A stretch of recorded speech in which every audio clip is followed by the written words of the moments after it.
Assalamu alaikum guys, welcome back to our channel that is Destiny Coaching Classes. Hope you all are doing very well. I am also well. Today in this video we are going to talk about present perfect tense. In previous video we have already discussed about the tense, the present indefinite tense and present continuous tense. आप में से जिन्होंने भी वो video नहीं देखी है वो सारे डिस्क्रिप्शन में मैं लिंक प्रोवाइड कर दूंगी, आप एक एक करके सारे वीडियोस देख लें. And don't forget to like, share and subscribe to my channel. And please watch full video on my YouTube channel. So without further any delay, let's get into the video. तो topic है हमारा present perfect tense. Present perfect tense क्या होता है उसके बारे में आज हम लोग डिस्कस करने वाले हैं. The present perfect tense is one of the common verb tenses in English, used to show an action that happened in the past that is directly related to the present, such as action that are still continuing or that indicate a change over time. Present perfect tense वो tense होता है जिसमें कार्य या कोई भी घटना जो होती है वो ऑलरेडी हाल में ही पूरी हो चुकी होती है और जिसका डायरेक्ट इम्पैक्ट जो होता है या रिलेशन जो होता है वो प्रेजेंट से होता है. प्रेजेंट परफेक्ट क्या होता है? जिसमें कोई कार्य जो होता है वो हाल फिलहाल में पूरा हुआ होता है और उसका रिलेशन या इम्पैक्ट जो है वो प्रेजेंट पर होता है. तो ऐसे जो भी क्रियाएं होती हैं या जो भी वाक्य होते हैं इनको हम प्रेजेंट परफेक्ट टेंस कहते हैं. प्रेजेंट परफेक्ट टेंस से हमें पता चलता है कि कोई कार्य या घटना हाल ही में पूरी हुई हो. यहाँ परफेक्ट का अर्थ पूर्ण होता है, मतलब यहाँ कोई भी काम कंप्लीशन की तरफ इशारा करता है, यानी किसी भी कार्य घटना का पूरा होना. कोई भी कार्य पूरा हो चुका है. लेकिन देखिए यहाँ पे कन्फ्यूजन क्या होती है, किसी भी इंसान को जो भी टेंस के बारे में नॉलेज रखता है, यहाँ दो चीज़ में बहुत ज़्यादा कन्फ्यूज़न होती है. एक होती है प्रेजेंट परफेक्ट टेंस में और एक होती है सिंपल पास्ट टेंस में. तो दोनों में डिफरेंस मेन जो होता है वो यही होता है कि प्रेजेंट परफेक्ट में कोई भी काम, दोनों ही में काम पूरा हो चुका होता है, यानी पास्ट हो गया होता है. लेकिन प्रेजेंट परफेक्ट बताता है कि काम जो है वो अभी अभी पूरा हुआ है और इसका असर जो है वो प्रेजेंट पर है. जैसे कि अगर हम एग्जाम्पल देते हैं, वह पानी पी चुका है, यानी कि मैंने उसे पानी दिया था और उसने पी लिया है. ठीक है, तो ये क्या हो गया हमारा प्रेजेंट परफेक्ट टेंस. अगर बात करते हैं सिंपल प्रेजेंट टेंस की, तो उसमें जो काम होता है वो फिनिश हो चुका होता है, वो फिर से कंटिन्यू नहीं होगा या उसका प्रेजेंट पे कोई भी असर नहीं होता है, वो पास्ट में ही कंप्लीट हो चुका है. तो वो हो जाता है सिंपल प्रेजेंट. तो खैर अभी हम लोग सिंपल प्रेजेंट की तरफ ना जाते हैं और अभी सिर्फ और सिर्फ प्रेजेंट परफेक्ट के ही को ही समझने की पूरी कोशिश करते हैं. जैसे कि एक एग्जांपल है, वह पानी पी चुका है. विजय कहानी लिख चुका है, यानी विजय ने राइटिंग शुरू किया था और उसने राइटिंग यानी कि स्टोरी लिख के फिनिश किया है, जो कि अभी प्रेजेंट टाइम ही चल रहा है. अभी उसने हो सकता है क्लासरूम में ही उसने लिख के फिनिश किया हो. तो ये क्या हो जाता है हमारा प्रेजेंट परफेक्ट टेंस. देखिए ऊपर दिए गए सेंटेंस में सब्जेक्ट द्वारा पानी पीने और लिखने का काम हो रहा है. इस वाक्य से हमें पता चलता है कि पानी पीने का कार्य और लिखने का काम पूरा हो चुका है, अर्थात कार्य हाल में ही पूरा हुआ है. इस टेंस से हमें किसी कार्य की ड्यूरेशन का पता चलता है, यानी काम कब पूरा हुआ है. हाल फिलहाल में पूरा हुआ है, ड्यूरेशन पता चल रही है कि वो काम पूरा हो चुका है. जैसे वह दिल्ली में 2 साल रह चुका है. देखिए एक यहाँ ड्यूरेशन बताया ना मैंने, तो उसका एक एग्जांपल देखिए, वह दिल्ली में 2 साल रह चुका है, यानी वो दिल्ली में तो रहा है, रह के वो कहीं और शिफ्ट हो गया, लेकिन कितना रहा है? 2 साल रहा है. तो ये ड्यूरेशन का पता चल रहा है हमें. तो ये हो जाता है हमारा प्रेजेंट परफेक्ट टेंस. देखिए प्रेजेंट परफेक्ट टेंस को हिंदी में हम लोग कहते हैं पूर्ण वर्तमान काल. देखिए इन दोनों टेंस को समझना बहुत ज़रूरी है, क्योंकि इन दोनों में बहुत कन्फ्यूजन क्रिएट हो जाती है कि किसको प्रेजेंट परफेक्ट के अंडर रखा जाए और किसको पास्ट सिंपल या फिर पास्ट इंडेफिनिट जिसको बोलते हैं उसके अंडर रखा जाए. तो डिफरेंस खाली इतना होता है कि पास्ट में जो भी वाक्य हम बोलते हैं या लिखते हैं उसमें काम पूरा हो चुका रहता है और उसका कोई विथड्रॉल नहीं बचता है, यानी कि उसमें कुछ भी अब बचा नहीं है उस काम में पूरा होने के लिए. फिनिश हो चुका है, मतलब ख़त्म हो गया. अगर आपके पॉकेट में पैसे थे वो पूरे ख़त्म हो चुके हैं. लेकिन प्रेजेंट परफेक्ट में क्या है? प्रेजेंट परफेक्ट में प्रेजेंट ही का टाइम रहता है, लेकिन कार्य जो होता है वो पूरा हाल में हो चुका रहता है. और इसमें क्या होता है, ये प्रेजेंट पे इम्पैक्ट डालता है. तो ये हमारा हो गया present perfect tense. Now next है हमारा प्रेजेंट परफेक्ट टेंस की पहचान हिंदी में। हिंदी में पहचान क्या होती है? प्रेजेंट परफेक्ट टेंस के क्रियाओं के अंत में चुका है, चुकी है, चुके हैं, चुका हूँ, चुकी है, की, लिया है, दिया है, या ई है, ये है, दा है, ये हैं, कुछ भी ऐसे सारे शब्द आते हैं तो हम लोग क्या समझते हैं इसको कि ये प्रेजेंट परफेक्ट टेंस क्या होता है? चुका, चुकी, चुके, या, ये या फिर लिया, दिया, है के साथ रहता है, तो ये हमारा प्रेजेंट परफेक्ट टेंस में आता है। जैसे कि देखिए एग्जाम्पल, बच्चे स्कूल से आ चुके हैं, चुके हैं आया ना। मोहन परीक्षा पास कर चुका है। मैंने तुम्हें पहचान लिया। वह कानपुर गई है। प्रिया दिल्ली जा चुकी है। उसने मुझे उपहार दे दिया है। तो ये सारे क्या होंगे हमारे प्रेजेंट परफेक्ट टेंस में, जिसमें कि कार्य जो होता है या काम जो होता है वो ऑलरेडी फिनिश हो चुका है, पूरा हो चुका है, लेकिन प्रेजेंट को इम्पैक्ट कर रहा है, प्रेजेंट टाइम की बात कर रहे हैं। देखिए अब इंग्लिश में, ये तो हिंदी की पहचान होती है, इंग्लिश की भी पहचान मैं जल्दी से बता देती हूँ। देखिए इंग्लिश में किसी भी चीज़ को पहचानने के लिए उसके स्ट्रक्चर को पहचानना, मैं हर बार यही बोलती हूँ कि स्ट्रक्चर को पहचानना बहुत ज़रूरी है। तो इसमें स्ट्रक्चर मोर और लेस सारे टेंस में स्ट्रक्चर सेम होता है, लेकिन सबका हेल्पिंग वर्ब और मेन वर्ब में फ़र्क होता है। तो जो हमारा प्रेजेंट परफेक्ट का हेल्पिंग वर्ब क्या होता है? हैज़ और हैव होता है। ठीक है, प्रेजेंट परफेक्ट का हेल्पिंग वर्ब हमारा होता है हैज़ और हैव, और हमारा मेन वर्ब जो होता है उसमें वर्ब 3 यानी वर्ब का थर्ड फॉर्म, V3 यानी वर्ब का थर्ड फॉर्म होता है। V3 अब क्या होता है? देखिए कोई भी एक वर्ड ले लीजिए आप, कोई भी एक वर्ब है, जैसे कि गो है, तो इसका सेकंड फॉर्म वेंट होता है और थर्ड फॉर्म क्या होता है? गॉन होता है। तो इस तरह से बहुत सारे वर्ब्स होते हैं, उनका फॉर्म अलग अलग चेंज होता रहता है। सेकंड कुछ और होगा, थर्ड, और किसी में सिर्फ और सिर्फ ईडी हम लोग जोड़ देते हैं, तो ये सेकंड भी वर्ब का फॉर्म हो जाता है और थर्ड भी हो जाता है। तो इसको आपको याद करना होता है। ठीक है, आपको कोई भी इंग्लिश ग्रामर की बुक में आपको वर्ब के बहुत सारे फॉर्म्स मिल जाएंगे, आप इन्हें एक बार देख लीजिए या फिर आप इन्हें अच्छे से याद कर लीजिए, तो आप आसानी से टेंस में जो भी V2 या V3 जहाँ भी पुट करना होता है तो वो कर पाएंगे।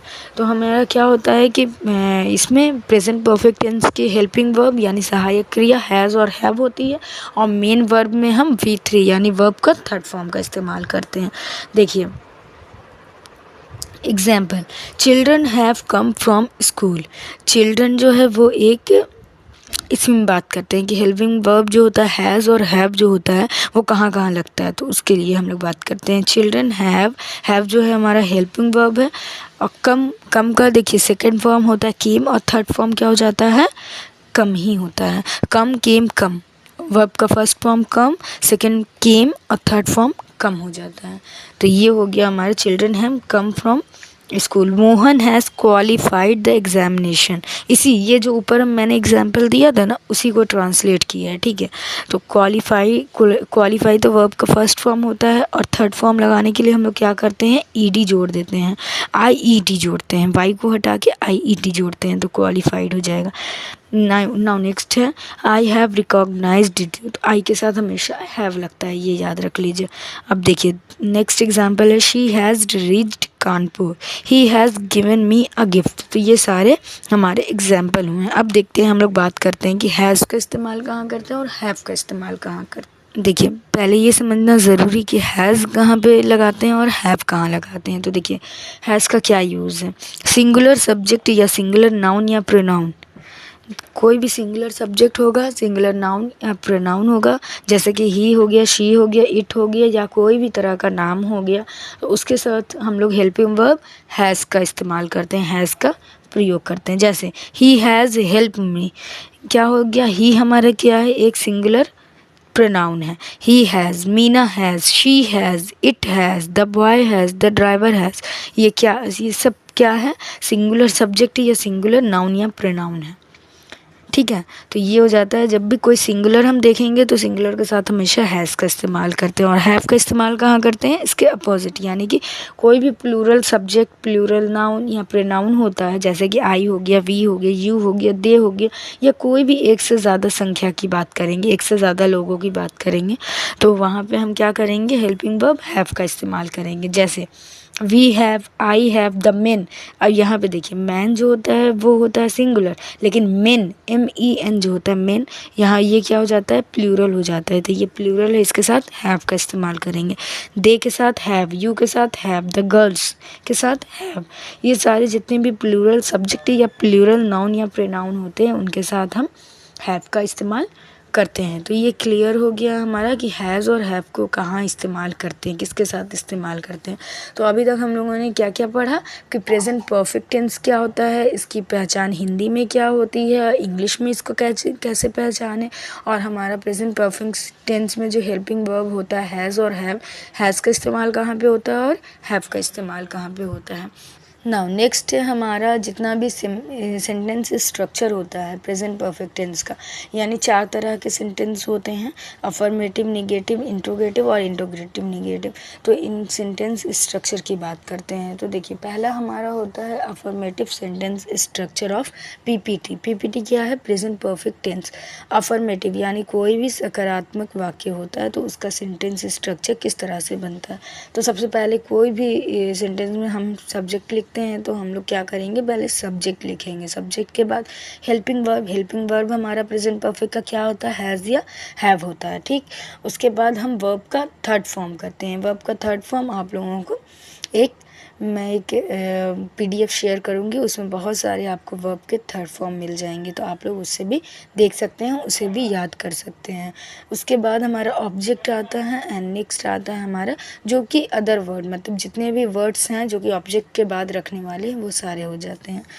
तो ये हो गया हमारा अफर्मेटिव सेंटेंस स्ट्रक्चर। जैसे देखिए हमारे एग्जाम्पल है, लड़के अपना कार्य पूरा कर चुके हैं, तो इसको पहचानिए। देखिए चुके हैं है तो ये प्रेजेंट परफेक्ट है। उसके बाद हम क्या करेंगे, सबसे पहले अपना सब्जेक्ट लिखेंगे। तो क्या आ जाएगा हमारा सब्जेक्ट, लड़के, यानी एक से ज़्यादा लड़कों की बात हो रही है तो क्या हो जाएगा, द बॉयज़।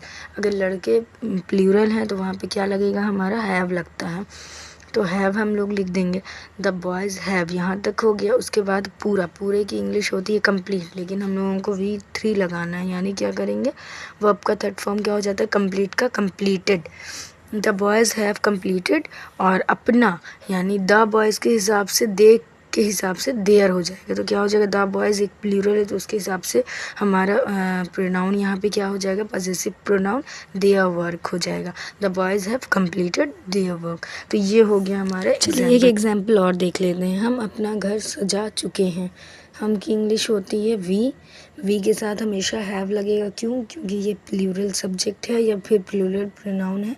उसके बाद सजाने की इंग्लिश होती है डेकोरेट, लेकिन चूंकि हम थर्ड फॉर्म लिख रहे हैं तो क्या हो जाएगा हमारा डेकोरेटेड, और वी का पॉजेसिव प्रोनाउन हो जाता है हमारा अवर, तो क्या हो जाएगा, we have decorated our house, अपना घर, अवर हाउस, ठीक है। ये हो गया हमारा एग्जाम्पल। और भी मैंने एग्जाम्पल दिए हुए हैं, जैसे कि देखिए थर्ड एग्जाम्पल, दादाजी पूजा कर चुके हैं, तो दादाजी ग्रैंडफादर बोलते हैं इसको। तो ये एक सिंगुलर सब्जेक्ट है तो इसके लिए हम क्या लगाएंगे, हैज़ लगाएंगे, और पूजा करने को बोलते हैं वर्शिप, क्योंकि वर्ब का थर्ड फॉर्म लिख रहे हैं इसलिए क्या हो जाएगा, वर्शिप्ड। तो ये हो जाएगा हमारा ग्रैंडफादर हैज़ वर्शिप्ड। तो ये हो गया हमारा अफर्मेटिव सेंटेंस का। और भी मैंने एग्जाम्पल दिए हैं तो वो आप लोग देख लीजिएगा एक दफ़ा।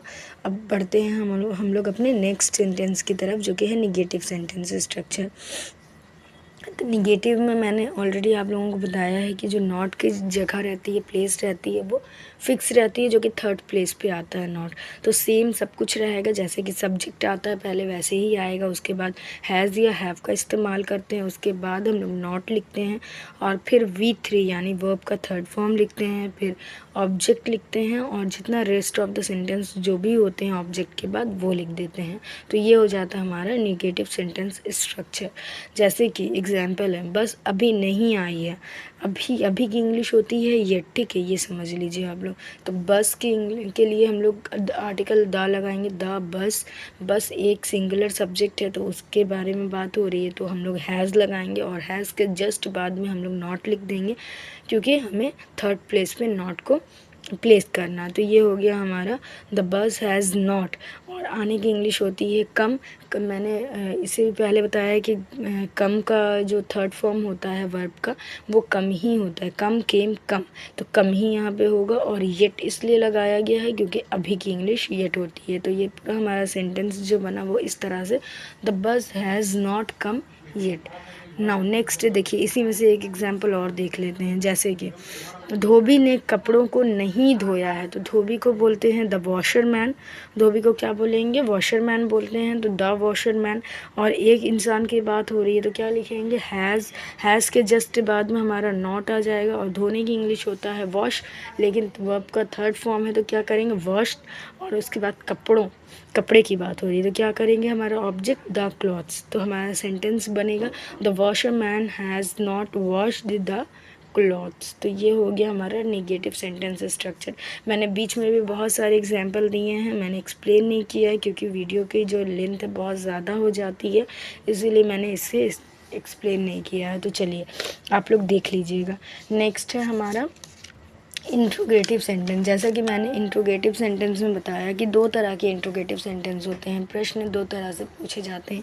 एक होता है हमारा यस नो टाइप क्वेश्चन पूछा जाता है, और एक WH वर्ड वाला क्वेश्चन पूछा जाता है। ठीक है, तो पहले हम लोग यस नो टाइप क्वेश्चन देख लेते हैं कि इसके अगर इस तरह से सेंटेंस आता है तो इसका स्ट्रक्चर कब कैसे बनेगा। उसके बाद नेक्स्ट हम लोग देखते हैं कि WH वर्ड्स वाला जो इंट्रोगेटिव सेंटेंस आता है उसका स्ट्रक्चर कैसा होता है। तो चलिए यस नो टाइप क्वेश्चन अगर आता है तो उसका स्ट्रक्चर देखते हैं। तो देखिए इसमें क्या करते हैं हम लोग, यस नो टाइप में पहले हेल्पिंग वर्ब, यानी हेल्पिंग वर्ब हमारा प्रेजेंट परफेक्ट टेंस का क्या होता है? हैज़ या हैव होता है। तो हैज़ या हैव को आगे लिख देते हैं। उसके बाद हम लोग सब्जेक्ट लिखते हैं, उसके बाद V3 यानी वर्ब की थर्ड फॉर्म लिखते हैं, उसके बाद ऑब्जेक्ट लिखते हैं, उसके बाद रेस्ट ऑफ द जितने वर्ड्स होते हैं वो लिख देते हैं। ठीक है, तो ये हो गया हमारा इंट्रोगेटिव सेंटेंस का यस नो टाइप क्वेश्चन का स्ट्रक्चर। जैसे कि क्या तुम्हारा भाई दिल्ली से लौटा। अब इंट्रोगेटिव सेंटेंस में यस नो टाइप क्या होता है ये भी कंफ्यूज मत होइएगा। क्या अगर कभी भी कोई भी सेंटेंस में आप लोग देखिए क्या पहले लगा हुआ है तो समझ जाइए कि ये यस नो टाइप क्वेश्चन है। ठीक है, तो जैसे कि एग्जाम्पल है, क्या तुम्हारा भाई दिल्ली से लौटा है, तो क्या लगा हुआ है यानी ये यस नो टाइप है। तो इसका स्ट्रक्चर होगा हमारा हेल्पिंग वर्ब को आगे करेंगे। तो तुम्हारा भाई यानी ये सिंगुलर सब्जेक्ट की बात हो रही है, योर ब्रदर, तो योर ब्रदर के हिसाब से हम क्या करेंगे? हैज़ योर ब्रदर हो जाएगा। उसके बाद लौटा, लौटने की इंग्लिश होती है रिटर्न। उसके साथ ED इसलिए लगाएंगे क्योंकि वर्ब के थर्ड फॉर्म में रिटर्न होता है, returned from Delhi. Has your brother return from Delhi. और हाँ, इंट्रोगेटिव में हमेशा क्वेश्चन मार्क ज़रूर लिखिएगा, नहीं तो इसकी वजह से भी गलत हो जाता है सेंटेंस। कभी कभी एरर फाइंड करने में भी क्वेश्चन देता है। पूरा सेंटेंस आप पढ़िएगा, आपको सब कुछ सिस्टमेटिक वे में मिलता है। आपको लगता है गलती नहीं है, लेकिन नहीं, लास्ट में क्या करता है कि क्वेश्चन मार्क ही हटा हुआ रहता है। और कभी बच्चे उतना ध्यान नहीं दे पाते हैं, इस वजह से क्या होता है कि सेंटेंस सही रहता है ऑलरेडी, लेकिन अगर क्वेश्चन मार्क लगा दिया तो आपका पूरा सेंटेंस 100% करेक्ट हो जाता है। लेकिन अगर बच्चे नहीं लगाते हैं क्योंकि देखते हैं कि सेंटेंस तो सब सिस्टेमेटिक वे में लिखा हुआ है, सब कुछ तो सही है, और क्वेश्चन मार्क नहीं लगा उसको इग्नोर कर देते हैं, तो वो सेंटेंस गलत हो जाता है। तो चलिए देखते हैं अब उसका ही दूसरा एग्जाम्पल। क्या उसने तुम्हें कुछ बताया है। क्या उसने यानी ही की बात हो रही है। ठीक है, तो has he told you something. Tell होता है हमारा फर्स्ट फॉर्म V3 वर्ब का, और V3 जब लिखेंगे तो क्या हो जाता है? Tell, told, told. तो टोल्ड हो जाएगा हमारा यहाँ पे वर्ब का third form. Has he told you something, कुछ की इंग्लिश होती है समथिंग। अब इसमें एक और एग्जाम्पल देख लीजिए। देखिए, क्या तुम परीक्षा पास कर चुके हो। तुम यानी यू की बात हुई तो यू के साथ हमेशा हैव लगता है, तो हैव को आगे करेंगे तो क्या हो जाएगा हमारा? हैव यू पास्ड या फिर क्वालिफाइड, दोनों ही वर्ब का थर्ड फॉर्म है। पास्ड भी लिख सकते हैं या फिर क्वालिफाइड भी लिख सकते हैं। इन द एग्ज़ाम क्या हो जाएगा? हैव यू पास्ड और क्वालिफाइड द एग्जामिनेशन या एग्ज़ाम्स। तो ये हो गया हमारा यस नो टाइप क्वेश्चन। अब नेक्स्ट है हमारा WH, जहाँ पे बीच में एक प्रश्नवाचक शब्द दिखेगा आपको। जैसे कि एग्जाम्पल, तुमने आज क्या पकाया है। क्या यहाँ पे क्या है, प्रश्न पूछ रहा है, ठीक है। तो इसका सेंटेंस स्ट्रक्चर किस तरह से बनता है, देखिए पहले तो हम उस जो भी हमारा इंट्रोगेटिव सेंटेंस में जो भी WH वर्ड है उसको सबसे पहले लिखते हैं, ठीक है। उसके बाद हम लोग हैज़ या हैव लिखते हैं। उसके बाद सेम प्रोसेस रहता है, जैसा कि यस नो में रहता है वैसे ही इसमें भी रहता है, बस इसमें क्या करते हैं WH वर्ड्स को आगे कर देते हैं। तो पहले हमारा WH वर्ड्स आ जाता है, उसके बाद हैव या हैज़ आ जाता है, उसके बाद सब्जेक्ट नाउ नेक्स्ट हमारा V3 plus object plus other word and last में हमारा क्वेश्चन मार्क। तो हमारे सेंटेंस स्ट्रक्चर किस तरीके का होता है, पहले WH वर्ड्स आते हैं, उसके बाद हैज़ या हैव आता है, उसके बाद सब्जेक्ट, उसके बाद V3, उसके बाद ऑब्जेक्ट एंड लास्ट में हमारा अदर वर्ड्स आएगा। जो भी बचा खुचा जो भी सेंटेंस में शब्द होते हैं अलग अलग वो आते हैं। उसके बाद हमारे लास्ट में क्वेश्चन मार्क आ जाएगा। जैसे कि एक एग्जाम्पल, तुमने आज क्या पकाया है। तो क्या यहाँ पे क्या है, WH वर्ड है। तो क्या की इंग्लिश होती है वॉट के बाद तुमने के हिसाब से अगर हैव लगेगा कि हैज़ लगेगा, ये आप अपने माइंड में कैलकुलेट कीजिए। यहाँ पे लिखने की ज़रूरत नहीं होती, आप अपने माइंड में कैलकुलेट कीजिए। तो आप देखिएगा यू है तो यू के साथ समझिएगा कि आपको हैव लगाना है, तो आप वॉट के तुरंत बाद क्या कीजिएगा, हैव लिख दीजिएगा। What have you. और उसके बाद कुक, पकाने की इंग्लिश होती है कुक, लेकिन हम लोग वर्ब का थर्ड फॉर्म लिख रहे हैं तो क्या हो जाएगा, कुक्ड टुडे। तो ये हो गया हमारा what have you cooked today. और हाँ, सेंटेंस के लास्ट में क्वेश्चन मार्क ज़रूर लगाइए, नहीं तो सेंटेंस गलत हो जाएगा। तो ये हमारा सेंटेंस हो जाएगा what have you cooked today और लास्ट में हमारा क्वेश्चन मार्क। चलिए अब नेक्स्ट हम लोग एग्जाम्पल देख लेते हैं। उसने तुम्हें क्यों बुलाया। क्यों की इंग्लिश क्या होती है, वाई। तो क्या करेंगे, वाई और तुम्हें के हिसाब से क्या हो जाता है हमारा, नहीं उसने, सॉरी तुम्हें ये तो ऑब्जेक्ट हो गया ना, उसने। तो उसने की इंग्लिश होती है ही या शी। तो हम लोग ही या शी कुछ भी यूज़ कर सकते हैं। तो ही या शी के आगे क्या लगता है, हैज़ लगेगा। तो वाई हैज़ ही, और बुलाने को कॉल, तो वर्ब का थर्ड फॉर्म है तो कॉल्ड, और तुम्हें की इंग्लिश होती है यू। तो why has he called you. आप ना पहले कोई भी सेंटेंस बनाने से पहले आप अपने माइंड में कैलकुलेट कर लीजिए कि ये अब आगे सब्जेक्ट आ गया, नहीं WH वर्ड आ गया, उसके बाद हेल्पिंग वर्ब आ गया, उसके बाद सब्जेक्ट आ गया। तो इस तरह से सेंटेंस बनाना बहुत ईजी हो जाता है। चलिए एक एग्जाम्पल और देख लेते हैं। वो किस रेलगाड़ी से दिल्ली गया, यानी वो किस ट्रेन से दिल्ली गया। तो यहाँ पे एक एग्जाम, ये देखिए इसको कैसे बनाएंगे।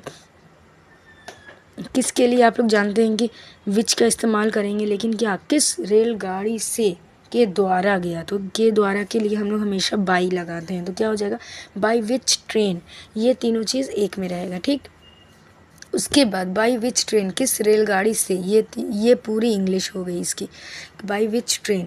उसके बाद हम देखेंगे वो यानी कि यहाँ पे ही और शी दोनों का इस्तेमाल हो सकता है। तो हम लोग क्या करेंगे, ही और शी के हिसाब से हैज़ लिख देंगे, बाई विच ट्रेन हैज़। उसके बाद ही लिखेंगे या शी लिखेंगे as per your choice. And next हमारा जाने की इंग्लिश होती है गो, लेकिन थर्ड फॉर्म लगाएंगे तो क्या हो जाएगा, गो वेंट गॉन। तो क्या हो जाएगा यहाँ पे, gone to Delhi. By which train has he gone to Delhi. ये हो गया हमारा एग्जाम्पल। अब नेक्स्ट देखिए, उसने घंटी क्यों बजाई। उसने घंटी क्यों बजाई, क्योंकि इंग्लिश होती है वाई। तो वाई और उसने यानी ही और शी कोई भी हो सकता है, तो ही शी के साथ हमेशा हैज़ लगता है। तो वाई हैज़ ही। बजाने की इंग्लिश होती है रिंग, लेकिन थर्ड फॉर्म क्या हो जाएगा हमारा, रिंग रैंक और रंग होता है हमारा थर्ड फॉर्म, तो रंग लिखेंगे। उसके बाद क्या होता है हमारा, द बेल। ऑब्जेक्ट क्या आ जाएगा, घंटी की इंग्लिश होती है बेल। वाई हैज़ ही रंग द बेल। तो ये हो गया हमारा इंट्रोगेटिव सेंटेंस जो कि WH वाला था। हम लोगों ने दो तरह के इंट्रोगेटिव सीखे, एक तो यस नो टाइप और दूसरा था हमारा WH वर्ड्स वाला। तो अब इसी का हम दूसरा पार्ट है जो कि है इंट्रोगेटिव निगेटिव। इसमें भी दो ही तरीके से हम सीखेंगे। देखिए नेक्स्ट है हमारा sentence structure of interrogative negative. जब इंट्रोगेटिव यानी प्रश्न में नॉट का इस्तेमाल हो, उसके साथ प्रश्न के साथ भी नहीं का इस्तेमाल हो, तब किस तरह से हम लोग सेंटेंस का स्ट्रक्चर देखेंगे और समझेंगे। तो इसमें भी दोनों ही हम लोग कंडीशन पढ़ेंगे, एक यस नो टाइप वाली भी और दूसरा होता है हमारा WH वर्ड्स वाला भी। तो यस नो टाइप में हमारा क्या आ जाता है, स्ट्रक्चर हैज़ या हैव होगा, उसके बाद सब्जेक्ट होगा और सब्जेक्ट के तुरंत बाद में नॉट हो जाएगा। क्या हो जाएगा यहाँ पे, थर्ड प्लेस में हमारा नॉट आ गया। हैव या हैज़ होगा, उसके बाद सब्जेक्ट होगा, उसके बाद नॉट होगा, उसके बाद वर्ब की थर्ड फॉर्म होगी, उसके बाद ऑब्जेक्ट होगा एंड अदर वर्ड्स या रेस्ट ऑफ द जो भी वर्ड्स होते हैं वो हम लिख देंगे और लास्ट में हमारा क्वेश्चन मार्क हो जाएगा। देखिए एग्जाम्पल, क्या तुमने शोर नहीं किया, क्या तुमने शोर नहीं किया, तुमने यानी यू की बात हो रही है तो यू के साथ हमेशा क्या आ जाएगा, you have you not, not तक तो कहानी क्लियर है क्योंकि सब्जेक्ट के जस्ट बाद में हमें नॉट पुट करना था तो नॉट लगा दिया। उसके बाद शोर नहीं किया, शोर करने की इंग्लिश क्या होती है, नॉइस, ठीक है, नहीं किया यानी मेड अ नॉइस, मतलब शोर करने का पूरा जो फ्रेज होता है वो होता है मेक अ नॉइस। तो यहाँ पे वर्ब का थर्ड फॉर्म लग रहा है तो क्या हो जाएगा, मेक का थर्ड फॉर्म होता है मेड, तो यहाँ पे क्या हो जाएगा, made a noise, have you not made a noise, तो और लास्ट में हमारा क्वेश्चन मार्क। अब देखिए इसमें से एक एग्जाम्पल और पिक करते हैं, क्या उसने इस कमरे को साफ नहीं किया है, उसने यानी ये किसी ही और शी की बात हो रही है, ठीक है, किसी सिंगुलर सब्जेक्ट की बात हो रही है तो हैज़ लगेगा, हैज़ ही, और सब्जेक्ट के तुरंत बाद में हम क्या लगा देंगे, नॉट लगाएंगे, हैज़ ही नॉट, साफ़ करने की इंग्लिश होती क्लीन, थर्ड फॉर्म लगाएंगे तो क्या हो जाएगा हमारा क्लीन्ड, और इस कमरे का होती है इंग्लिश दिस रूम, तो क्या हो जाएगा, has he not cleaned this room, और लास्ट में हमारा क्वेश्चन मार्क। एक और एग्जाम्पल देख लीजिए, क्या आपके वकील ने सलाह नहीं दिया है, क्या आपके वकील ने सलाह नहीं दिया है, चलिए अब इसको देख लेते, क्या आपके वकील ने यानी योर लॉयर एक किसी इंसान की बात हो रही है तो इसके लिए क्या करेंगे, हैज़ लगाएंगे, has your lawyer not given, not क्यों लगाएंगे लॉयर के बाद, क्योंकि ये सब्जेक्ट है, सब्जेक्ट के तुरंत बाद में नॉट लगा देंगे, और सलाह देना यानी एडवाइस, लेकिन दिया सलाह लेना या देना, टेक एडवाइस और गिव एडवाइस, तो क्या होता है गिव का थर्ड फॉर्म क्या हो जाता है, गिवन, तो क्या होगा हमारा given advice, have your lawyer not given advice, तो यहाँ पे लास्ट में हमारा क्वेश्चन मार्क ज़रूर लगाइएगा। तो ये हो गया हमारा एग्जाम्पल इसका यस नो टाइप में जो इंट्रोगेटिव निगेटिव होते हैं वो। अब आते हैं, हम बात करते हैं WH वर्ड्स वाले इंट्रोगेटिव निगेटिव सेंटेंस के बारे में, ठीक है। तो पहले हमारा WH वर्ड्स आता है, उसके बाद हैज़ या हैव आता है, उसके बाद सब्जेक्ट आता है और सब्जेक्ट के तुरंत बाद में क्या आ जाता है हमारा नॉट आ जाता है, उसके बाद V3 आता है, उसके बाद ऑब्जेक्ट और फिर लास्ट में हमारा अदर वर्ड उसके साथ क्वेश्चन मार्क। तो सब कुछ सारा प्रोसेस सेम रहता है, बस WH जो वर्ड्स रहते हैं वो सबसे पहले चले जाएंगे, उसके बाद जैसे आप एक यस नो टाइप क्वेश्चन का स्ट्रक्चर तैयार करते हैं उसी तरह से तैयार करेंगे। तो देखिए एक एग्जाम्पल के ज़रिए समझते हैं, वह तुम्हारे घर क्यों नहीं आया है, क्यों की इंग्लिश होती है वाई, अब वो की बात हो रही है यानी किसी ही की मतलब लड़के की बात हो रही है, या आया से समझेंगे, अगर आई रहता तो लड़की वहाँ पे रहता, तो ये क्या हो जाएगा, वाई हैज़ ही और ही मतलब सब्जेक्ट के तुरंत बाद में not, why has he not, और आने की इंग्लिश कम का थर्ड फॉर्म होता है भी कम ही होगा, कम टू योर, तुम्हारे घर यानी तुम्हारे घर की इंग्लिश होती है your home, why has he not come to your home. ये हो गया हमारे WH वर्ड्स वाला इंट्रोगेटिव सेंटेंस। एक और देख लेते हैं एग्जाम्पल, उसने तुम्हें रुपए क्यों नहीं दिए हैं, उसने तुम्हें रुपए क्यों नहीं दिए हैं, तो पहले तो WH वर्ड हम बीच में से उठाएंगे, क्यों को सबसे पहले ले जाके रखेंगे वाई, और उसके बाद उसने, ठीक है, तो ही या शी कुछ भी लगा सकते हैं आप, ठीक है, तो क्या हो जाएगा वाई और ही या शी के साथ हैज़ लगता है हमेशा, तो हैज़ ही नॉट, यहाँ तक क्लियर है, क्योंकि नहीं भी है तो नॉट लगाना ज़रूरी, वाई हैज़ ही नॉट दिए हैं, देने को बोलते हैं गिव, तो गिव का थर्ड फॉर्म होता है गिवन यू रुपीज़, तुम्हें रुपए यानी यू रुपीज़। ये हो गया हमारा पूरा sentence, why has he not given you rupees, तो लास्ट में हमारा क्वेश्चन मार्क। इसमें से एक और सेंटेंस देख लेते हैं, सोहन ने उसकी मदद क्यों नहीं किया है, सोहन एक वचन है, सिंगुलर सब्जेक्ट है, उसके साथ क्यों को पहले उठाएंगे तो सबसे पहले क्यों लिखेंगे वाई, और सोहन के लिए हमेशा हैज़ लगाएंगे तो हैज़, उसके बाद सोहन, उसके बाद नहीं के लिए not, why has Sohan not, मतलब आपका 50 to 60-70% आपका बन गया है सेंटेंस। उसके बाद हम लोग क्या करेंगे, मेन वर्ब पे आएंगे, तो मदद मदद की इंग्लिश होती है हेल्प। हेल्प को का थर्ड फॉर्म हो जाता है हेल्प्ड, और उसकी मदद यानी हिम ये पॉजेसिव प्रोनाउन भी तो लिखेंगे, तो क्या हो जाएगा ही के हिसाब से। सोहन एक ही वो है, क्या बोलते हैं, एक सिंगुलर सब्जेक्ट है, ही है, तो ही के हिसाब से क्या हो जाएगा हमारा possessive pronoun him. Why has Sohan not helped him, तो ये हो गया हमारा WH वर्ड्स वाले इंट्रोगेटिव निगेटिव सेंटेंस का स्ट्रक्चर। तो हम लोगों ने क्या क्या पढ़ा इसमें, affirmative sentence structure, negative sentence structure, interrogative sentence structure, और लास्ट में हमारा इंट्रोगेटिव निगेटिव सेंटेंस स्ट्रक्चर। और इंट्रोगेटिव में भी हमने 2 टाइप्स के पढ़े हैं, जो कि पहला है हमारा यस नो टाइप क्वेश्चन और दूसरा है हमारा WH वर्ड्स वाले क्वेश्चन। देखिए मैंने एग्जाम्पल तो बहुत सारे दिए हैं, आप लोग ज़रूर से इसको नोट डाउन कर लीजिएगा या फिर समझ लीजिएगा, क्योंकि मैंने एक एक एग्जाम्पल को इसलिए नहीं एक्सप्लेन किया क्योंकि वीडियो जो होती है वो बहुत ज़्यादा लेंदी हो जाती है। तो चलिए जल्दी से हम लोग अपने नेक्स्ट टॉपिक की तरफ बढ़ते हैं। चलिए देखते हैं कि प्रेजेंट परफेक्ट टेंस का इस्तेमाल यानी यूज़ कहाँ कहाँ पे होता है। तो देखिए पहला पॉइंट है हमारा, to express recently completed action. कोई भी एक्शन, कोई भी काम जो कि भी हाल फिलहाल में ही हुआ हो, हाल ही में हुए कार्य को बताने के लिए या व्यक्त करने के लिए किया जाता है। जैसे example, they have reached the station, वे अभी स्टेशन पहुँचे, वे स्टेशन पहुँच चुके हैं, यानी हाल फिलहाल में वो स्टेशन पहुँच गए। अब गाड़ी आने वाली है, गाड़ी में बैठेंगे, लेकिन उससे पहले वो लोग स्टेशन पहुँच चुके हैं।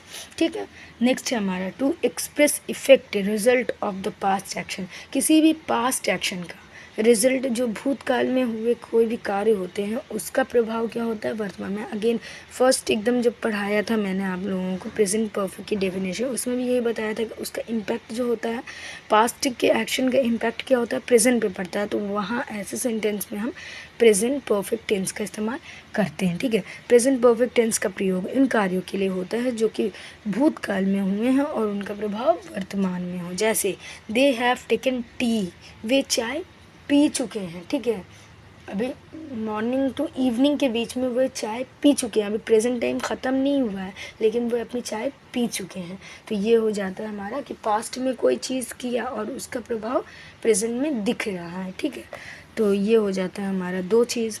और तीसरा है, एक एग्जाम्पल इसमें और देख लीजिए, Rohan has done his work. Rohan अपना काम कर चुका है, रोहन को जो भी काम मिला था वो उसने अपना काम कर लिया। हो सकता है कि रोहन आगे आने वाले वक्त में घर भी चला जाए या फिर स्कूल भी चला जाए, क्योंकि वो अपना काम कर चुका है। तो ये हो गया हमारा कि पास्ट में जो भी एक्शन हुआ उसका प्रेजेंट पे इफ़ेक्ट दिखा रहा है। चलिए अब नेक्स्ट है हमारा some adverbs used in present perfect tense.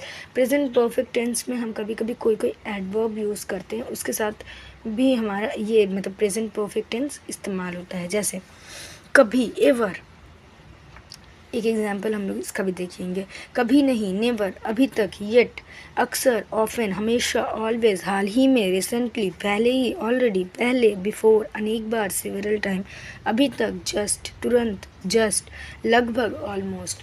तो ये जितने भी एडवर्ब्स होते हैं ये प्रेजेंट परफेक्ट टेंस में इस्तेमाल किए जाते हैं। तो देखिए एग्जाम्पल, क्या तुमने कभी ताजमहल देखा है। यहाँ पे सेंटेंस का सेंस देखिए, ये एक इंट्रोगेटिव यस नो टाइप है इंट्रोगेटिव।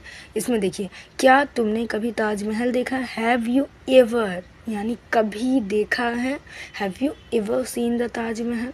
वह पहले ही घर खरीद चुकी है, तो क्या हो जाएगा हमारा प्रेजेंट परफेक्ट है, लेकिन पहले ही ऑलरेडी, मतलब वो पहले खरीद चुका है, he has already bought the house.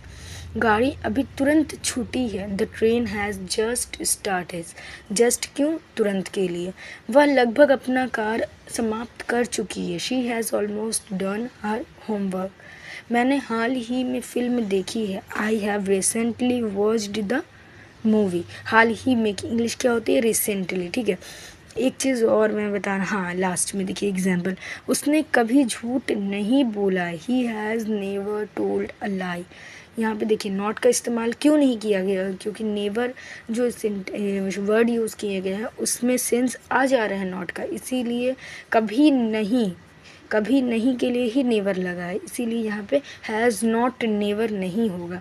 इसमें सिंपल हो जाएगा he has never told a tale लिखते हैं, टेल की जगह टोल्ड इसलिए लिखेंगे क्योंकि वर्ब का थर्ड फॉर्म लगाएंगे। तो क्या हो जाएगा, he has never told a lie. तो ये हमारे सारे सेंटेंस हो गए। क्या क्या चीज़ आती है इसमें ये भी मैंने बता दिया कि कुछ कुछ एडवर्ब्स आते हैं, बहुत सारे यहाँ पे लिखे हुए भी हैं, तो आप लोग देख लीजिएगा एक दफ़ा। तो आज के लिए इस वीडियो में इतने ही, और अगर वीडियो अच्छा लगता है तो मेरी वीडियो को ज़रूर लाइक कीजिए, शेयर कीजिए अपने दोस्तों के साथ और मेरे चैनल को सब्सक्राइब कीजिए। Thank you for watching. Bye bye. अल्लाह हाफिज़। Take care.